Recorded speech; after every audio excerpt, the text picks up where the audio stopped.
نحمده ونستعينه ونستغفره ونعوذ بالله من شرور أنفسنا وسيئات أعمالنا. من يهده الله فلا مضل له ومن يضلل فلا هادي له، وأشهد أن لا إله إلا الله وحده لا شريك له، وأشهد أن محمدا عبده ورسوله. يا أيها الذين آمنوا اتقوا الله حق تقاته ولا تموتن إلا وأنتم مسلمون. يا أيها الناس اتقوا ربكم الذي خلقكم من نفس واحدة وخلق منها زوجها وبث منهما رجالا كثيرا ونساء، واتقوا الله الذي تساءلون به والأرحام إن الله كان عليكم رقيبا. يا أيها الذين آمنوا اتقوا الله وقولوا قولا سديدا يصلح لكم أعمالكم ويغفر لكم ذنوبكم، ومن يطع الله ورسوله فقد فاز فوزا عظيما. أما بعد، فإن أصدق الحديث كتاب الله، وأحسن الهدي محمد صلى الله عليه وآله وسلم، وشر الأمور محدثاتها، وكل محدثة بدعة، وكل بدعة ضلالة، وكل ضلالة في النار. عباد الله، يقول نبينا عليه الصلاة والسلام فيما رواه مسلم عن ابن مسعود، يقول عليه الصلاة والسلام: ما من نبي بعده قبلي إلا كان له حواريون من أمته وأصحابه يسألون بأمره ويأخذون بسنته، ثم إنها تخلق من بعدهم خلود يقولون ما لا يفعلون ويفعلون ما لا يؤمرون. فمن جاهدهم بيده فهو مؤمن، ومن جاهدهم بلسانه فهو مؤمن، ومن جاهدهم بقلبه فهو مؤمن، وليس وراء ذلك من الإيمان حبة خردل. فجهاد المبطلين وجهاد المفسدين وجهاد المحرفين وجهاد القائلين بما لا يفعلون والفاعلين بما لا يؤمرون من جهة الشرع من أفضل القربات عند الله عز وجل. وتتفاوت قدرات المسلمين في هذا الجهاد بحسب استطاعتهم، لكن لا يسع المؤمن بحال أن يكون متابعا للظالمين راضيا بأفعالهم.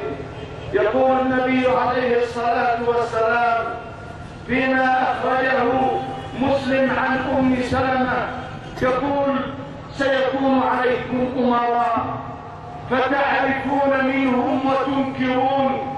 سيكون عليكم أمراء فتعرفون منهم وتنكرون، فمن أنكر فقد سلم، فمن كره فقد برئ، ومن أنكر فقد سلم، ولكن من رضي وتابع أي هلك، أي أن المنكر لأفعالهم والمحتسب على جرائمهم والكاره لما هم عليه من الظلم، هذا هو الذي يبرأ أو يسلم من عذاب الله.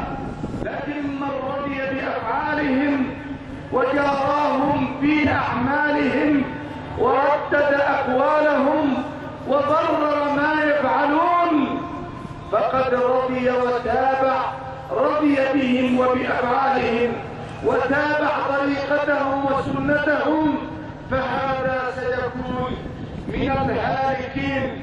فيا عباد الله، إني والله لأعجب بالكثير من الناس، ربما يسعه السكوت إذا كان من الخائفين، يسعه السكوت والقعود إذا كان من العاجزين، يسعه أن لا يتكلم إذا كان ممن لا حول لهم ولا قوة، ولكن أن يسلط لسانه وأن يجري قلمه وأن يحشد جمعه، كل ذلك لنصرة الظالم.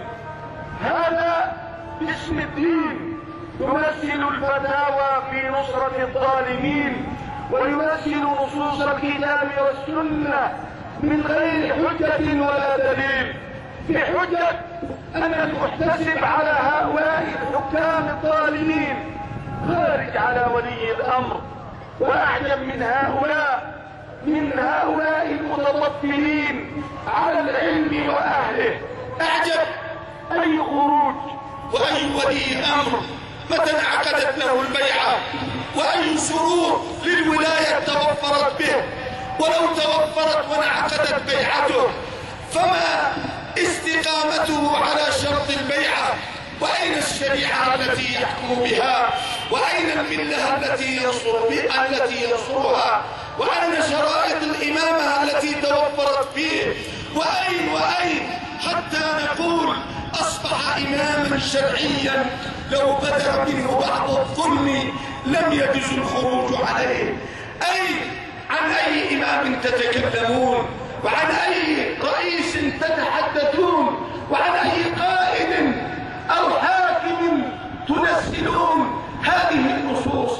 والله إن هؤلاء القوم جعلوا أو لم يشعروا بأنفسهم يصدق عليهم قول النبي عليه الصلاة والسلام فيما أخرجه الحاكم وأحمد وأصحاب السنن عن كعب بن عجرة رضي الله عنه قال أقبل علينا رسول الله صلى الله عليه وسلم ونحن 5 و4، أحد العددين من العرب وأحدهما من العجم، فقال اسمعوا هل سمعتم؟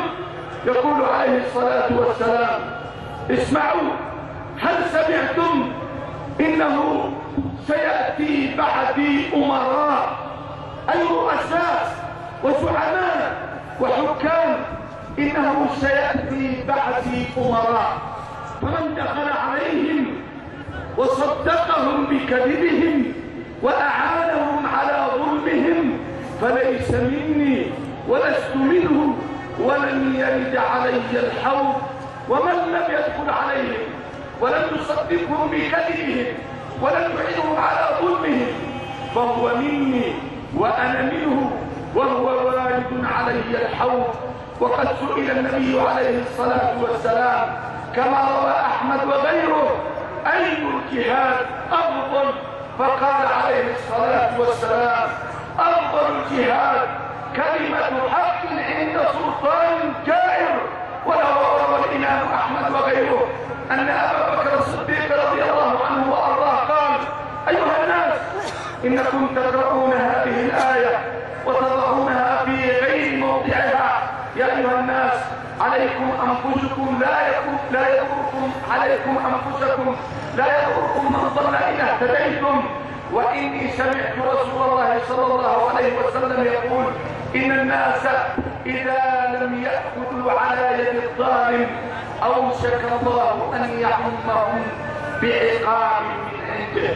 فالأخذ على يد الظالمين وأطلهم على الحق أطرا وقصرهم على الصواب قصرا من أفضل القربات عند الله عز وجل.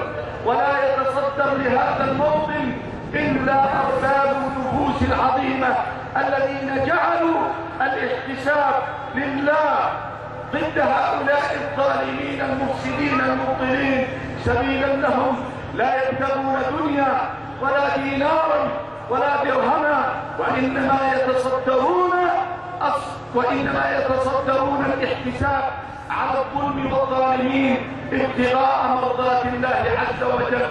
فيا عباد الله لا يلتفت أحد من الناس إلى هذه الفتاوى المضلة والأهواء المضللة فلا تلتفتوا إليها، فالواقع خير شاهد. شريعة الله معطلة وأحكامه مبعدة، والظلم في الناس فاش والعدالة غائبة والموازين مضطربة والجرائم منتشرة والمنكرات فاشية واستحواذ الثروة والنفوذ وعدم إقامة القسط والعدل في الناس يشهده جميع الناس. فعن أي حاكم يتكلم هؤلاء الناس؟ عن أي إمام يتحدث عدد هؤلاء الناس. فاصبروا عباد الله، واثبتوا معتصمين مطالبين بزوال الظلم والظالمين، فإن الاعتصام في سبيل ذلك والإصرار عليه من أعظم القربات التي يتقرب بها المؤمن إلى الله عز وجل. ولا تخشوا الظالم ولا تخافوا أحدا، فإذا كان الظالم عنده من الجرأة في نشر ظلمه وباطله وبالإصرار على ظلمه وفساده، فليكن عندكم من الجرأة في نصرة الحق أعظم من جرأته في باطله. وأهل الإيمان والمؤمن هو القوي الذي لا يخشى إلا الله. أتخشونهم؟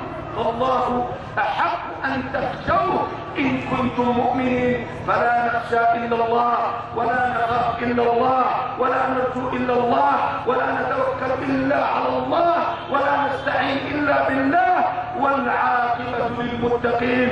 قال موسى لقومه استعينوا بالله واصبروا إن الأرض لله يورثها